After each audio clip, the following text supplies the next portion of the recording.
Hello प्यारे बच्चों, आज हम अर्धवार्षिक परीक्षा सत्र 2024-25 विषय हिंदी प्रथम भाषा कक्षा 5 को सॉल्व करेंगे, हल करेंगे। पूर्णांक है 60। सही विकल्प चुनकर उत्तर लिखिए। प्रत्येक प्रश्न के लिए 1 अंक निर्धारित है, मतलब 1 अंक माने 1 नंबर। प्रश्न 1, रम्मो और कल्लो के सही नाम बताइए। ऑप्शन है ए रमिया रधिया, बी रजिया रज्जो, सी रमावती कलावती, डी सोमवती पार्वती। तो इसका सही उत्तर है सी रमावती कलावती। प्रश्न 2, साच शब्द का मानक रूप क्या होता है। ऑप्शन है ए सत्य, बी सत्व, सी साचा, डी साची। तो इसका सही उत्तर है ए सत्य। प्रश्न 3, अंग्रेज मुझे छू भी नहीं सकते, मैं आज़ाद हूँ और आज़ाद ही मरूंगा। यह किसने कहा था। ऑप्शन है A Ram Prasad Bismil, option B Rajendra Lahiri, option C Roshan Singh Thakur, option D Chandrashekhar Azad. तो इसका सही उत्तर है डी चंद्रशेखर आज़ाद। प्रश्न 4, तीव्र का विलोम शब्द क्या होगा।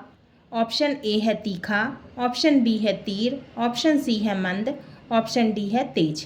तो इसका सही उत्तर है ऑप्शन सी मंद। प्रश्न 5, चषकः अत्र अस्ति, इस वाक्य में चषकः का अर्थ है। ऑप्शन ए घड़ा, ऑप्शन बी लोटा, ऑप्शन सी बाल्टी, ऑप्शन डी गिलास। तो इसका सही उत्तर है ऑप्शन डी गिलास। रिक्त स्थान प्रश्न 6 से 10। निर्देश, नीचे दिए गए रिक्त स्थानों की पूर्ति कीजिए। प्रत्येक प्रश्न के लिए एक अंक निर्धारित है, माने 1 नंबर है ना। प्रश्न 6, चंदन की माँ का नाम पन्ना था। तो रिक्त स्थान में आएगा पन्ना। प्रश्न 7, प्रशंसा शब्द का विलोम शब्द निंदा है, रिक्त स्थान में आएगा निंदा।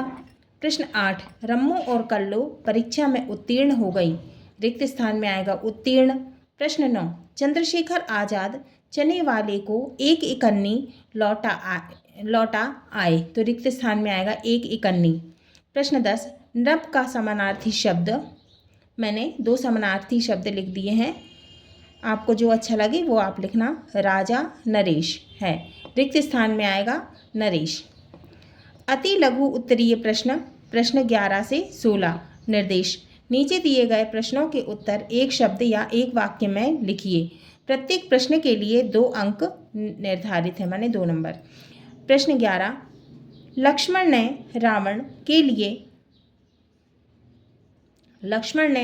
रावण के किस पुत्र का वध किया था। उत्तर, लक्ष्मण ने रावण के पुत्र मेघनाद का वध किया था। प्रश्न 12, काला अक्षर भैंस बराबर कहावत का अर्थ लिखिए। उत्तर, काला अक्षर भैंस बराबर का अर्थ है पढ़ा लिखा ना होना, एक और अर्थ है अनपढ़। प्रश्न 13, मेरा नया बचपन कविता में कवियत्री को बार बार किसकी याद आती है। उत्तर, मेरा नया बचपन कविता में कवियत्री को अपने बचपन की बार बार याद आती है। प्रश्न 14, पुष्प के 2 पर्यायवाची शब्द लिखिए। उत्तर, पुष्प के 2 पर्यायवाची हैं सुमन और कुसुम। प्रश्न 15, योजक चिन्ह का प्रयोग क्यों किया जाता है। उत्तर, जब 2 या 2 से अधिक शब्दों का संबंध प्रकट किया जाता है वहाँ योजक चिन्ह लगाया जाता है। तो ये छोटी सी लाइन खींचिए ना जरा सी, इसको कहते हैं योजक चिन्ह, इसे संयोजक चिन्ह भी कहते हैं। प्रश्न 16, सप्ताहे कति वासराः। उत्तर, सप्ताहे सप्तवासराः। लघु उत्तरीय प्रश्न 17 से 22। निर्देश, नीचे दिए गए प्रश्नों के उत्तर 30 से 40 शब्दों में लिखिए। प्रत्येक प्रश्न के लिए 3 अंक निर्धारित हैं। प्रश्न 17, ईश्वरचंद विद्यासागर ने अंग्रेजी भाषा के अंक कैसे सीखे। उत्तर है, ईश्वरचंद विद्यासागर ने अंग्रेजी भाषा के अंक मील के पत्थरों से सीखे। मील के पत्थर क्या होते हैं। सड़क पर दूरी बताने के लिए मील के पत्थर होते हैं। प्रश्न 18, श्री राम को मर्यादा पुरुषोत्तम क्यों कहते हैं। उत्तर, लंकापति रावण से युद्ध के दौरान श्री राम ने धर्म व नीति की मर्यादा को नहीं लांघा, इसीलिए उन्हें मर्यादा पुरुषोत्तम भी कहा जाता है। प्रश्न 19, परि उपसर्ग लगाकर 3 शब्द बनाइए। हमको परि उपसर्ग लगाकर 3 शब्द बनाने हैं। उत्तर है परिधन वार बराबर परिवार, परिधन चित बराबर परिचित, परिधन चय बराबर परिचय। इसमें परि क्या है? उपसर्ग। प्रश्न 20, आप अपने 4 दोस्तों के नाम लिखिए जो आपके साथ खेलते स्कूल जाते हैं। उनमें आपका सबसे अच्छा दोस्त कौन है और क्यों है? उत्तर, मेरे 4 दोस्त गोपाल, सोहन, कपिल, राजा हैं। इनमें मेरा सबसे अच्छा दोस्त गोपाल है जो हमेशा मेरी सहायता करता है। वह सबका सम्मान करता है और शिक्षकों को भी वह अच्छा लगता है तथा परीक्षा में भी सर्वोत्तम अंक से पास होता है, उत्तीर्ण होता है। अपना गृह कार्य समय पर करता है, अपना होमवर्क समय पर करता है तथा स्कूल भी समय पर पहुंचता है। प्रश्न 21, अपने जन्मदिन पर मित्र को आमंत्रण देने हेतु पत्र लिखिए। महेश नगर उत्तर है महेश नगर, जयपुर, राजस्थान। दिनांक लिखना है। प्रिय मित्र कपिल, नमस्कार। मैं यहाँ पर कुशल पूर्वक हूँ तथा आशा करता हूँ कि तुम भी सपरिवार कुशल पूर्वक होंगे। मित्र, जैसा कि तुम्हें संभवतः ज्ञात होगा, पता होगा कि 16 मार्च को मेरा जन्म दिवस है, अतः इस अवसर पर मैं तुम्हें सप्रेम एवं सादर आमंत्रित कर रहा हूँ।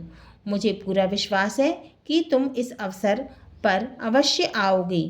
आदरणीय पिताजी एवं माताजी को मेरा सादर प्रणाम।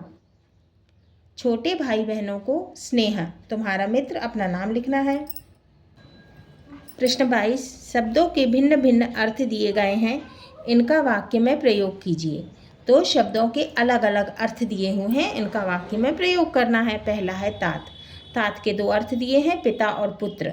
दूसरा है कर। कर के 2 अर्थ दिए हुए, हाथ और टैक्स। तीसरा है अंक। अंक के 2 अर्थ दिए गए हैं, संख्या और गोद। अब हमको क्या करना है? वाक्य में प्रयोग करना है। उत्तर, पहला है तात। तात का अर्थ है पिता। वाक्य में प्रयोग, मैं अपने तातश्री के साथ कल मेला घूमने गई थी। तात है, तात का अर्थ है पुत्र। प्रिय तात, वाक्य में प्रयोग, प्रिय तात तुम जल्दी घर लौटना। दूसरा है कर। कर का अर्थ है हाथ।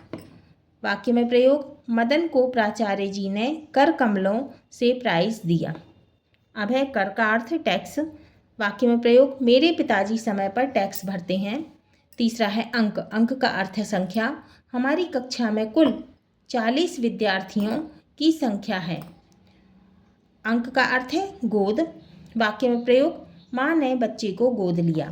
दीर्घ उत्तरीय प्रश्न। प्रश्न 23 से 26। निर्देश, नीचे दिए गए प्रश्नों के उत्तर 70 से 80 शब्दों में लिखिए। प्रत्येक प्रश्न के लिए 5 अंक निर्धारित हैं।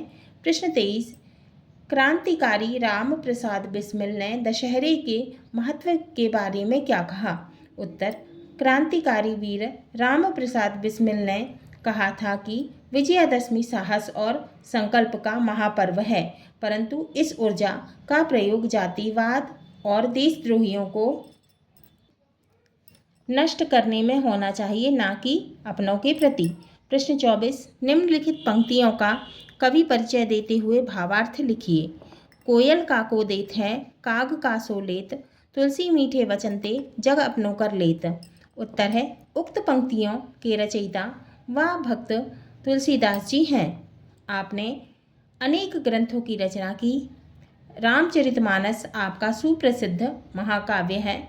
आपने भगवान श्री राम का महान गौरवगान किया है। आपकी छोटी से छोटी रचना किसी मंत्र से कम नहीं है। भावार्थ, कोयल हो या कौवा हो, सबकी अपनी प्रकृति या स्वभाव होता है। कोयल मीठा बोलती है जबकि कौवा कर्कश बोलता है।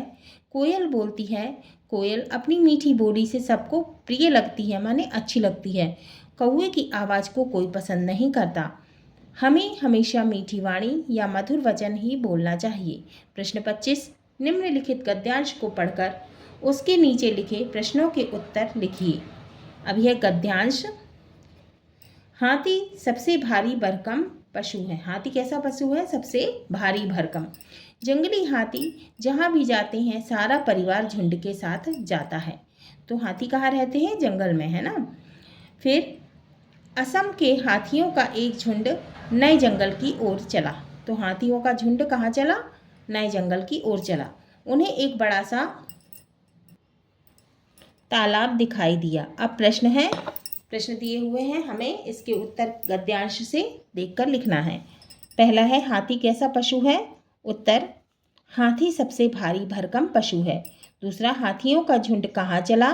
तो उत्तर है हाथियों का झुंड एक जंगल की ओर चला। तीसरा, हाथियों को क्या दिखाई दिया? तो हाथियों को तालाब दिखाई दिया। उत्तर है हाथियों को एक बड़ा सा तालाब दिखाई दिया। चौथा है हाथी कहाँ रहता है? उत्तर हाथी जंगल में रहता है। पांचवा है उपरोक्त गद्यांश का शीर्षक लिखिए। तो ये गद्यांश किससे संबंधित था? हाथी से। तो उत्तर है उपरोक्त गद्यांश का शीर्षक हाथी। प्रश्न 26, शाला स्वच्छता पर विषय पर निबंध लिखिए। शाला क्या? स्कूल, पाठशाला, है ना। शाला स्वच्छता। पहला, हमें अपने घर की तरह शाला की स्वच्छता का भी ध्यान रखना चाहिए। दूसरा, शाला में कूड़ा, कागज और पॉलीथीन की थैली इधर उधर नहीं फेंकना चाहिए।